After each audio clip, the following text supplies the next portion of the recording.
اعوذ باللہ من الشیطان الرجیم بسم اللہ الرحمن الرحیم وَإِذْ نَجَّيْنَاكُمْ اور جب ہم نے نجات دی تم کو من آل فرعون فرعون سے یسومونکم وہ پہنچاتے تھے تم کو سوء العذابی برا عذاب یذبحون وہ ذبح کر دیتے تھے ابناءکم تمہارے بیٹوں کو ویستحیون اور زندہ چھوڑ دیتے تھے تمہاری نساءکم تمہاری لڑکیوں کو وفی ذالکم اور اس میں تمہارے لیے بلاء آزمائش تھی من ربکم تمہارے رب کی طرف سے عظیم بہت بڑی۔ تو یہ جو ہے اب مسلسل جو واقعات ہیں اگلے رکوعوں میں آ رہے ہیں بنی اسرائیل کے، اور یہ تاریخ کے مشہور ترین واقعات ہیں جنہیں اس وقت جو ہے قوم کا بچہ بچہ جانتا تھا، اس لیے یہاں اس کی تفصیل بیان کرنے کے بجائے صرف مختصر واقعے کی طرف اشارہ کر دیا گیا ہے۔ اور یہاں جو ہے یہ بتانا مقصود ہے کہ جب فرعون نے خواب دیکھا تھا کہ ملک کا زوال بنی اسرائیل کے ایک شخص کے ذریعے ہوگا، فرعون نے حکم دیا بنی اسرائیل میں جو لڑکا پیدا ہو اس کو ذبح کر دو اور جو بیٹی پیدا ہو تو اس کو زندہ رہنے دو۔ اللہ تعالیٰ نے حضرت موسیٰ علیہ السلام کو پیدا کیا اور ذبح ہونے سے بچایا، بلکہ اللہ تعالیٰ نے فرعون کے گھر میں پرورش کروائی حضرت موسیٰ علیہ السلام کی۔ اور یہ واقعہ سارا آگے چل کے آتا ہے سورہ قصص میں کہ اللہ تعالیٰ نے انہیں حکم دیا اس کی ماں کو کہ اسے ایک صندوق میں بند کر دے اور صندوق جو ہے وہ دریا میں پھینک دے، اور وہ دریا جو تھا وہ فرعون کے دربار کے آگے سے گزرتا تھا۔ تو اس دریا سے اس کی جو بیوی تھی دیکھا کہ یہ کیا ہے صندوق، کہا جاؤ یہ صندوق لے کے آؤ، اپنے غلاموں کو کہا۔ وہ غلام گئے اور فٹافٹ وہ اٹھا کے لے کے آئے۔ جب دیکھا تو وہ حضرت موسیٰ علیہ السلام تھے، خوبصورت اتنے تھے کہ اسے دیکھ کے ان کا دل چاہا کہ کیوں نہ ہم اس کو اپنی اولاد بنا لیں۔ تو اس طرح اللہ تعالیٰ نے حضرت موسیٰ علیہ السلام کی جو پرورش تھی فرعون کے گھر کی، اور پیارے نبی صلی اللہ علیہ وآلہ وسلم نے جب مکہ سے مدینہ ہجرت کی اس وقت بھی جو ہے دیکھا کہ مدینہ والے جو ہے روزہ رکھ رہے ہیں اور جب پیارے نبی صلی اللہ علیہ وآلہ وسلم نے پوچھا یہ کیوں روزہ رکھ رہے ہیں، تو لوگوں نے پوچھنے پر بتایا کہ یہ لوگ اس لیے روزہ رکھ رہے ہیں کہ اللہ تعالیٰ کے جو نبی حضرت موسیٰ علیہ السلام تھے، اللہ تعالیٰ نے ان کو فرعون سے نجات عطا فرمائی تھی، اس لیے یہ یوم عاشوراء کا روزہ رکھتے ہیں۔ تو پیارے نبی صلی اللہ علیہ وآلہ وسلم نے اسی وقت کہا اگر یہ یہودی روزہ رکھتے ہیں تو ہم بھی عاشوراء کا روزہ رکھیں گے۔ تو پھر پیارے نبی صلی اللہ علیہ وآلہ وسلم نے بھی اور آپ کے صحابہ نے بھی وہ روزہ رکھا، اور وہ 9ویں اور 10ویں کا بھی ہوتا ہے اور 10ویں اور 11ویں کا بھی ہوتا ہے۔ وہ ایک روزہ رکھتے تھے۔ پیارے نبی صلی اللہ علیہ وآلہ وسلم نے کہا کہ یہودیوں کی مخالفت کرو، تم 9ویں یا 10ویں کا رکھو، یا 10ویں اور 11ویں جو ہے تاریخ آتی ہے محرم کی اس میں روزہ رکھو۔ وَإِذْ فَرَقْنَا اور پھر ہم نے پھارا بِكُمُ الْبَحْرَ تمہارے لیے سمندر، فَأَنْجَيْنَاكُمْ اور ہم نے نجات دی تم کو، وَأَغْرَقْنَا اور ہم نے غرق کر دیا آل فرعون فرعون کو، وَأَنْتُمْ تَنْظُرُونَ اور تم دیکھ رہے تھے۔ یہاں جو ہے بتایا جا رہا ہے کہ کس طرح انہیں ہلاک کر دیا۔ تو یہ جو ہلاک کیا نا اللہ تعالیٰ نے فرعون کو اس لیے ہلاک کیا کہ دکھا دیا کہ جو لشکر ہے اللہ کا وہی جو ہے وہ غالب آنے والا ہے، جو طاغوتی طاقتوں کا لشکر ہوتا ہے وہ کبھی بھی کامیاب نہیں ہو سکتا۔ تو اللہ تعالیٰ نے حضرت موسیٰ علیہ السلام اور اس کے ساتھیوں کو فرعون سے نجات عطا فرمائی اور کہا کہ دیکھیں یہ آزمائشیں کیوں ہوتی ہیں، یہ اس لیے ہوتی ہیں کہ جب یہ پڑتی ہیں انسان پر، جو سچا مومن ہوتا ہے وہ اور زیادہ اپنے ایمان میں قوی اور مضبوط ہو جاتا ہے، اور اس کے علاوہ یہ ایسی آزمائشیں ہوتی ہیں کہ بھٹی سے تم خالص سونا بن کر نکلتے ہو یا نیری کھوٹ بن کر رہ جاتے ہو، اور آزمائش اس امر کی کہ اتنی بڑی مصیبت سے اس معجزانہ طریقے پر نجات پانے کے بعد بھی تم اللہ کے شکر گزار بندے بنتے ہو کہ نہیں، یہ دیکھنا مقصود ہوتا ہے۔ تو اس لیے اللہ تعالیٰ نے جب حکم دیا اس سمندر کو تو اس میں بڑا اچھا راستہ بن گیا۔ حضرت موسیٰ علیہ السلام اور اس کے جو تھے ساتھی بڑے آسانی سے اس خشک راستے سے دوسری طرف چلے گئے، لیکن جب فرعون کا لشکر اور اس کے ساتھی سمندر کے درمیان میں تھے، اللہ تعالیٰ نے اس سمندر کو ہی حکم دے دیا کہ مل جا، اور وہ مل گیا۔ وَإِذْ وَعَدْنَا، اور ہم نے وعدہ لیا ہوا تھا موسیٰ علیہ السلام سے 40 راتوں کا،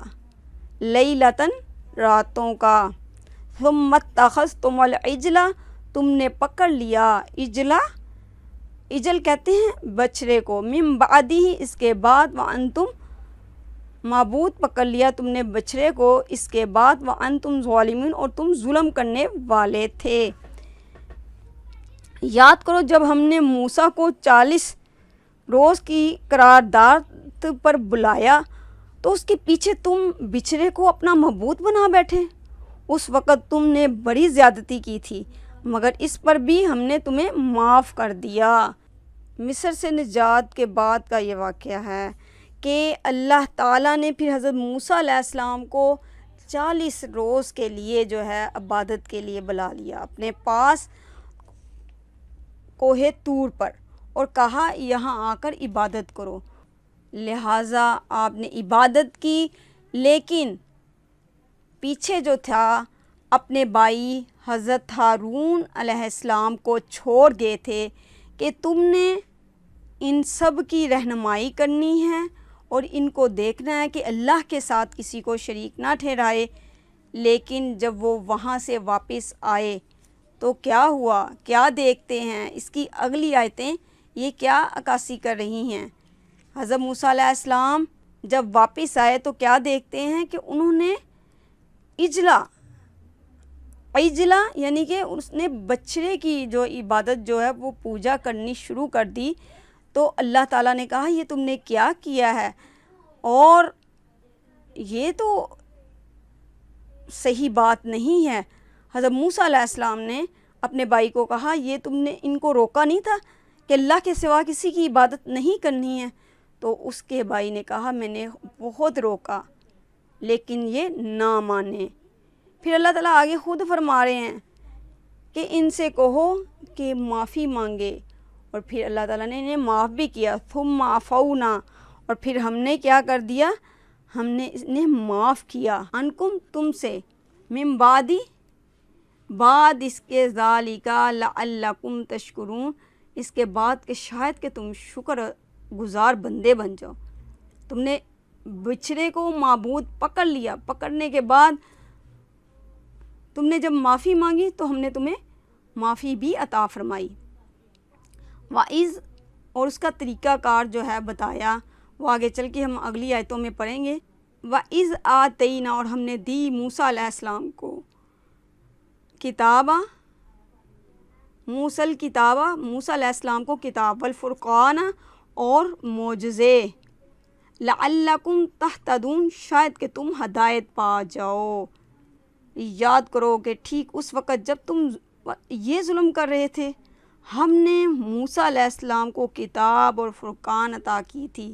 تاکہ تم اس کے ذریعے سے سیدھا راستہ پا سکو۔ تو جب موسیٰ علیہ السلام جب کوہ طور پر گئے تھے عبادت کے لیے تو اللہ تعالیٰ نے انہیں کیا دیا؟ فرقان، وہ چیز ہے جس کے ذریعے حق اور باطل کا فرق نمایاں ہو۔ اردو میں اس کے مفہوم سے قریب تر لفظ جو استعمال ہوتا ہے وہ کسوٹی کے ہیں۔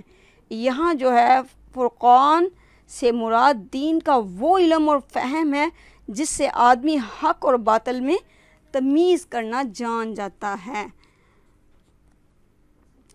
اللہ تعالیٰ کہہ رہے ہیں میں اسے وہاں یہ دے رہا تھا اور تم یہاں جو تھے کیا کر رہے تھے؟ تم نے بچھڑے کو معبود پکڑ لیا تھا۔ وَإِذْ قَالَ، اور جب کہا موسیٰ علیہ السلام نے، لِقَوْمِهِ، اپنی قوم کے لیے، یا قومی، اے میری قوم، اِنَّکُمْ، بے شک، تم نے ظلم کیا، انفسکم، اپنی جانوں پر، باتخاذکم العجل، تم نے پکڑ لیا بچھڑے کو معبود،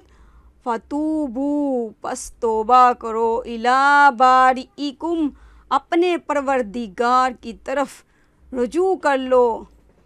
فقتلوا، اور قتل کرو، انفسکم، اپنی جانوں کو۔ یہاں پر اللہ تعالیٰ آپس کے قتل کا فرمان دے رہے ہیں، ذالکم، اور یہ تمہارے لیے، خیر لکم، بہتر ہے، لکم، تمہارے لیے، عند بارئکم، تمہارے رب کے نزدیک، فتاب علیکم، پس توبہ قبول کی، علیکم، تمہاری، انہو، بے شک وہ، هو التواب الرحیم، توبہ قبول کرنے والا اور رحم کرنے والا ہے۔ یاد کرو، اللہ تعالیٰ کہہ رہے ہیں جب موسیٰ علیہ السلام یہ نعمت لیے پلٹتے ہیں تو اس نے اپنی قوم سے کہا کہ اے لوگو، تم نے بچھڑے کو معبود بنا کر اپنے اوپر سخت ظلم کیا ہے، لہٰذا تم لوگ اپنے خالق کے حضور توبہ کرو اور اپنی جانوں کو ہلاک کرو، اس میں تمہاری خالق کے نزدیک تمہاری بہتری ہے۔ اس وقت تمہارے خالق نے تمہاری توبہ قبول کر لی کہ وہ بڑا ہی معاف کرنے والا اور رحم فرمانے والا ہے۔ یہاں دیکھیں اللہ تعالیٰ ایک وہ قتل کرنا حرام ہے، اور یہاں اللہ تعالیٰ ایک توبہ کا طریقہ وہ کیا بتا رہے ہیں کہ ایک دوسرے کو قتل کرو، یہ فرمان الہی تھا۔ لہٰذا وہاں کے بڑے بڑے سردار کھڑے ہوئے اور کہا کہ تم ایک دوسرے کو قتل کرو، اور انہوں نے قتل کیا، لہٰذا 70,000 آدمی تھے اس وقت قتل ہوئے۔ یہ اللہ کا حکم تھا، انہوں نے اللہ کے حکم کی پیروی کی تھی، اس حکم میں ان کی آزمائش تھی اور تعمیل حکم بخشش کا سبب تھی۔ جب اللہ کا حکم بجا لائے، ایک دوسرے کو قتل کر دیا تو قاتل اور مقتول دونوں بخش دیے گئے، کیونکہ یہ اللہ ہی نے حکم دیا تھا۔ تو اللہ تعالیٰ سے دعا کیجئے کہ اللہ تعالیٰ مجھے اور آپ کو باعمل بنائے، اللہ تعالیٰ ہم سے وہ کام لے لے جسے وہ پسند کرتے ہیں، اللہ تعالیٰ ہمارے بچوں کو اور ہم کو نیک اور صالح بنائے اور اپنا پسندیدہ بندہ بنائے، اور اللہ تعالیٰ آپ کو بھی اپنے دین کی سربلندی کے لیے چن لے۔ وآخر دعوانا ان الحمد للہ رب العالمین، جزاک اللہ خیرا۔